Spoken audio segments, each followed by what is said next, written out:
So here's Lamar's stats, Brew. Are you worried about his 1-3 record against? I'm not, but if I was, his demeanor there, love him. Does he look worried? He's laughing about it. Nah, this is AFC North, man. It's tough. And he hasn't played them a lot. It's a small sample size, 4 games. True. So, nah, I mean, I just think the AFC North, the Browns beat him last year. He lost to the Browns this year. Well, can I ask you a question? Do you think he has the Bengals number? I mean, he's beaten them, and I use that, but he's beaten them by like a point. No, and I know, 2 but points. You know, like. But he's 10-2 in his career against Cincinnati. Yeah, I don't. But that's 11 games as a starter, 10-1. 10-1, sorry. Yeah.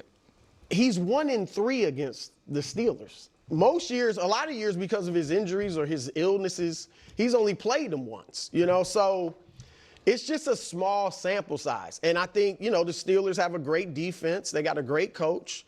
So I really 100% don't read anything into him being 1-3 against the Steelers at all. Other than Steelers are good defense. It is pretty amazing that we talk about this game and he's 1-3, and then we talk about Cincinnati, and now we're talking about 12 games. Right. The fact that they've only played for that limited amount of time. And I went back and I looked at those games, and when you look at how they approached the game itself, they really didn't run the ball very much except for one of the games. And I think the yards where they were over 100 yards, he had a lot of those yards. And this is such a different equation with Derrick Henry. And really, if they're willing to commit to running Derrick Henry, I think that's going to be the difference in the game. If we can bring up the graphic here. So look at Henry's record with over 20 carries. So the Titans, he's 31-8. Okay. With the Ravens, he's 4-0. So we're talking about 35-8 and 814 career winning percentage. So commit to running the ball with Henry at least 20 times. And then, you know, the other things will fall into place. I'm more worried about how well their defense is going to hold up. I mean, I think that's a bigger concern. But for Lamar, the fact that he's not really that concerned about his record against it, and now they have this whole different set of weapons, I think that could change the game too. So I agree with you, Brew. 1-3 is not a big sample, but Lamar in big games is. And I know Wilds gets viscerally angry with me when I do the Aaron Judge comp, but I'm going to make an analogy. We know Aaron Judge has struggled every year in the postseason.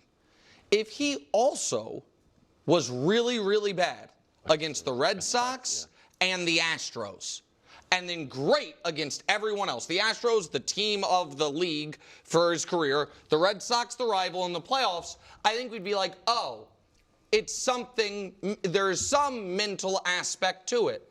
Lamar Jackson, in his career, against the divisional rival Pittsburgh, the team of the conference Kansas City, and in the playoffs is one player, terrible. 75 rating, 4-11, win basically 1 out of 4. Against everyone else, the greatest resume of any regular season player ever, literally. The best winning percentage, the best passer rating, the best touchdown interception ratio. Like, that's, I don't know how we can say that's coincidental. Okay. Let's talk about this, because it really is a shame. I get why Lamar Jackson fans got so angry earlier in the season with some of these clips before. Like, it was really like my first introduction welcome party to hold that whole thing. And then actually I did a live stream where it was the one game, I forget what it was. I think it was like the Jets playing or something. I really forget, the Bills versus the Jets or something. And after the game I stayed on the live stream and was talking, and there was a lot of Baltimore Ravens fans were there, and we were having conversations, and you know, they were really talking about why so many Lamar Jackson and Ravens fans get so angry at some of the criticism thrown his way. And it was very enlightening, and it made a lot of sense. And I was really happy to be able to have that opportunity to talk to, other subscribers and people who in real time, right? Like really back and forth, one of the benefits of going live for sure. And It is tough because it's like every single, and I kind of said this a little bit earlier in a previous clip. I forget when at this point, because it is like every clip is essentially just trying to highlight Lamar Jackson's inadequacies. And so we're going to say versus KC, Pitt, and playoffs. And again, I mean, I always hate repeating myself, but I know it's impossible not to. Colin Cowherd repeats himself. Nick Wright repeats himself. All these guys repeat themselves. It's impossible, right? There's only so much different ways to say the same thing, and I'm just maybe more hyper aware of it. But it's just like holding his feet to the fire with this record or this idea. Like I hate the implication that he can't handle the moment. Lamar Jackson gives me no reason to believe that he can't handle the moment. That's why I hate when people say choking. It's just not. Like every time someone fails, they say they choke. Choking is like you literally can't handle. You're shaking. You're like, oh, okay, hike. That's choking. Failing and unable to get the job done is not choking. Tom Brady did not choke against the Giants and the Eagles in the Super Bowl. Patrick Mahomes did not choke against Tom Brady and the Bucks in the Super Bowl. Okay? LeBron James didn't choke against the Warriors in the NBA Finals. They just lost, right? Like every time Steph Curry misses a 3 or goes 1 for 8 for the night, he didn't choke. It's just not the way it goes. And so some of the lack of success, to put this all on Lamar. Lamar has some blame. Absolutely, positively has some blame. But to put this all on Lamar and not the Ravens as a whole, and that's what Mangini was kind of saying, where he was like, when you look back at his record versus Pitt, it was like, first off, he's obviously been banged up and injured and sick or whatever. Like, look how many games he's played versus the Steelers, considering how many games he's played versus the Bengals and whatnot. And how they didn't really run the ball and calling out the game plan essentially. And again, I know we can point to direct times that the game plan in the playoffs was awful. And I hate how I keep using the same reference point of the Ravens versus the Chiefs last year. But to me, that is a perfect example. Go watch that game again. I'm pretty sure they have like the full game highlights where it's pretty much the entire game on YouTube, on like NFL's YouTube channel. Like it's a Lamar. There was nothing for Lamar to do that game. I mean, the game plan was awful. And so his numbers weren't great. And also they were just so ill prepared. I mean, with the penalties and all of that and reaching out and fumbling the ball. And now that ends up being a loss on him. Yes. Did he make a bad throw? Sure. But everyone always wants to highlight some of these bad throws or some turnovers. And that's why I always reference Patrick Mahomes has 5 interceptions in 4 Super Bowls. So stop pretending like quarterbacks don't turn the ball over or have bad throws. It's just some teams bail their quarterback out while others don't. Patrick Mahomes has been very fortunate in Super Bowls to not have his interceptions, come back to haunt him too badly. Didn't haunt him in the 49ers game last year. And that was because his defense was able to pick him up and keep the 49ers out of the end zone. And that's the difference between winning and losing. If the defense doesn't do that and pick Patrick Mahomes up, the 49ers win the Super Bowl. So you can't put all of this on Lamar.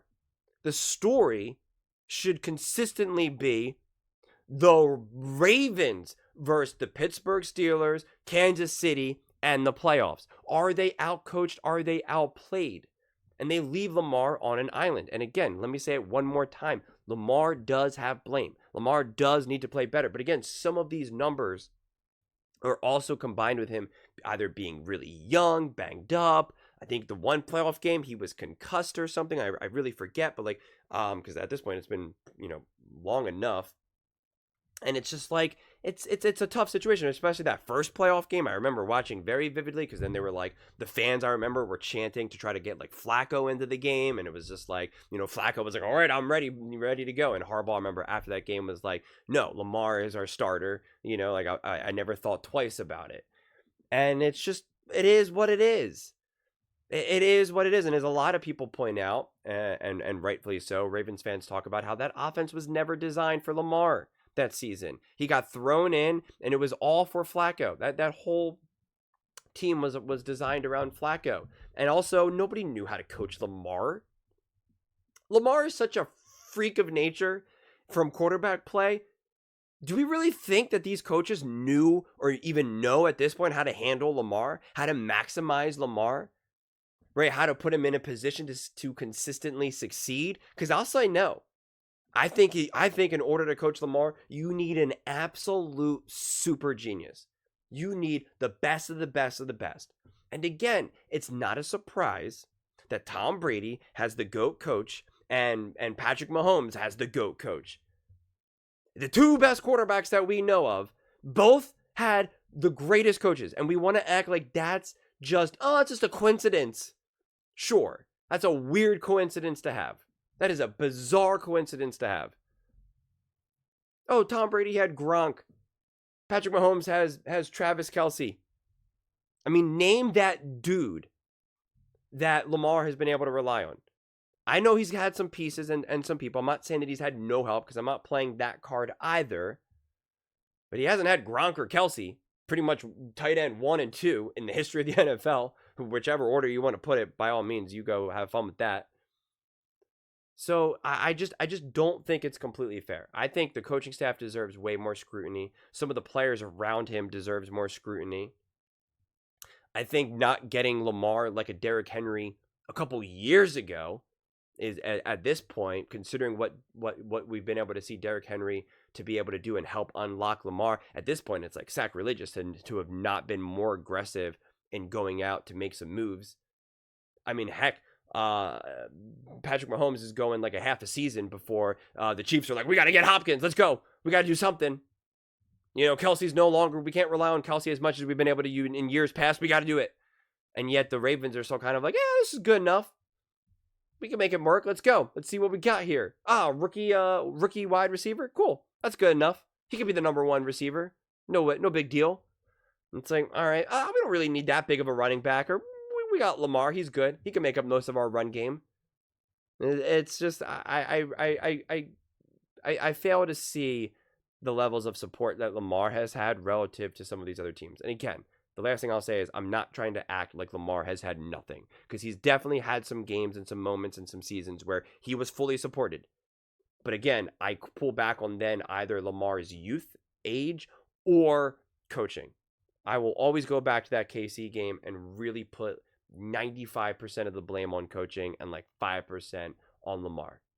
That is what my absolute analysis of that game is today. Maybe if I go back and watch it again, maybe I'll change my mind, but that is really how I see it. There was a time when Lamar could have maybe stepped up in that game, and you could make the argument, well, if Lamar was a little bit better of a quarterback, or if he could take charge and could step up, yeah, you could maybe make that argument. You could technically make that argument. But it's like, I don't know, at that point you're asking a quarterback to do too much.